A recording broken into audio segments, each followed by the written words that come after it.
और चलिए अब बुलेटिन में जानेंगे खबरें तफसील से, जहां थोड़ी ही देर में हिमाचल चुनाव के उम्मीदवारों के लिए नाम वापस लेने का समय अब खत्म होने वाला है।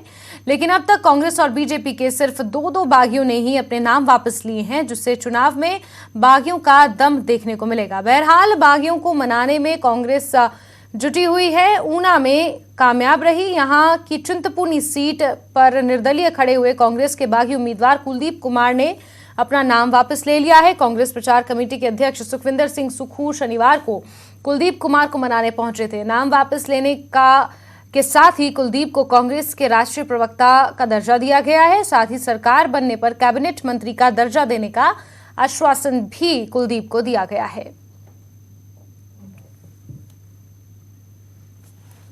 सोनिया गांधी जी के दिशा निर्देश अनुसार इन्होंने अपना विड्रॉ किया। बलविंदर बिल्ला जी का भी हम बहुत सम्मान करते हैं, बबलू जी का भी। आज ये सारी कांग्रेस पार्टी एकजुट होकर कांग्रेस पार्टी का चुनाव चिन्ह जिन्हें मिला है उनके दिशा निर्देश अनुसार कांग्रेस पार्टी के हाथ के चुनाव के पीछे सब इकट्ठे हुए हैं। विप्लव ठाकुर जी स्पेशलिस्ट तौर पर आए, मैं स्पेशलिस्ट तौर पर आया और आप सब लोगों का मैं एक बार फिर धन्यवाद करता हूं, पत्रकार बंधुओं का, खासकर कुलदीप जी को, जो पार्टी ने हाईकमांड ने एक कमिटमेंट किया कि इन्हें राष्ट्रीय स्तर का प्रवक्ता बना दिया गया है अभी से, और उसके बाद जब सरकार आएगी तो उन्हें कैबिनेट रैंक का दर्जा दिया जाएगा। इस दृष्टिकोण से आज इससे बातचीत करके हम वहीं लाहौल में निर्दलीय उतरकर मुकाबले को त्रिकोणीय बनाने वाले आम आदमी पार्टी के पूर्व जिलाध्यक्ष श्यामचंद आजाद ने भी अपना नाम वापस ले लिया है। अब वो कांग्रेस पार्टी के उम्मीदवार रवि ठाकुर के लिए प्रचार करेंगे। कांग्रेस की प्रदेश अध्यक्षा प्रतिभा सिंह ने आजाद को कांग्रेस पार्टी में शामिल कराया, जिसके बाद कांग्रेस कार्यकर्ता जश्न मनाते हुए नजर आए।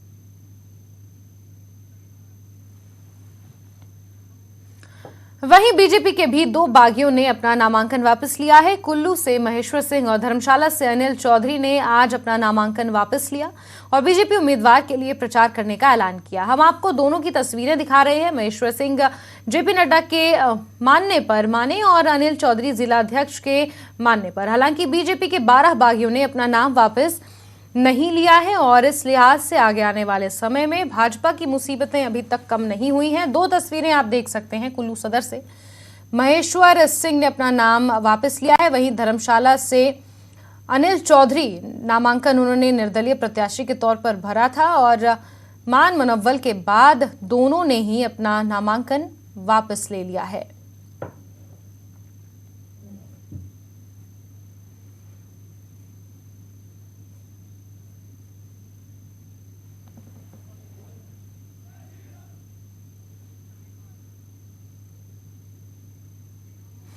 और कुल्लू से नाम वापस लेने पर महेश्वर सिंह ने क्या कुछ कहा, आपको सुनवाते हैं। देखिए, मेरा राजनीतिक जीवन 45 वर्ष का है और नॉमिनेशन इसलिए वापस ले लिया कि कोई हल निकालने में विफलता रही। किन कारणों से रही उसमें जाने का कोई फायदा नहीं, लेकिन मेरे मन ने कहा कि जिस पार्टी को खून पसीने से सींचा और जब थोड़े अरसे के लिए पार्टी छोड़ी तो भी अपनी झोंपड़ी बनाई और घर वापसी की, उस पार्टी का उच्च कमान केंद्रीय नेता नड्डा जी, जो कि राष्ट्रीय अध्यक्ष हैं, वो स्वयं मेरे को बुलाते हैं और उनके साथ जो प्रभारी बिहार से आए हैं और पीछे भी वो परिचित हैं हमारे से, उनका आग्रह। तो जब ये आदेश मुझे मिला तो कार्यकर्ताओं से अनुमति लेकर गया और आपने वो सारी घटनाएं देखी हैं कि कितनी मुश्किल से कार्यकर्ता को मैंने मनाया और मैंने जो वहाँ पर मुझे से कहा गया, मैंने यही कहा था कि मेरे कार्यकर्ता को भी मैं मनाने की कोशिश करूँगा और वो इस पर मोहर लगाएंगे तब मैं अपना नॉमिनेशन वापस ले लूँगा, इसलिए मैंने ले लिया।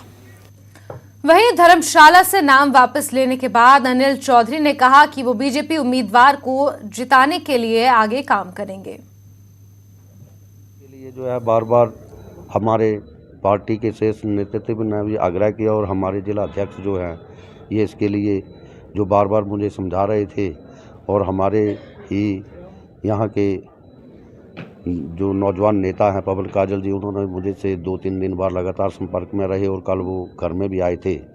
और मैंने अपनी जो टीम थी जिन्होंने जो अपने इस्तीफे लिए थे उनसे भी मैंने बात की। उन्होंने कहा जो हमारा मंडल अध्यक्ष जैसे कहेंगे तो हम भारतीय जनता पार्टी कमल के फूल के निशान के लिए काम करेंगे। राजनीतिक दबाव के चलते तो कहीं आपने नहीं, ऐसा कुछ नहीं है, राजनीतिक दबाव नहीं, मगर उन्होंने जो भी कहा जो भूल हुई है उसको आने वाले समय में जल्द जो है वो सुधार।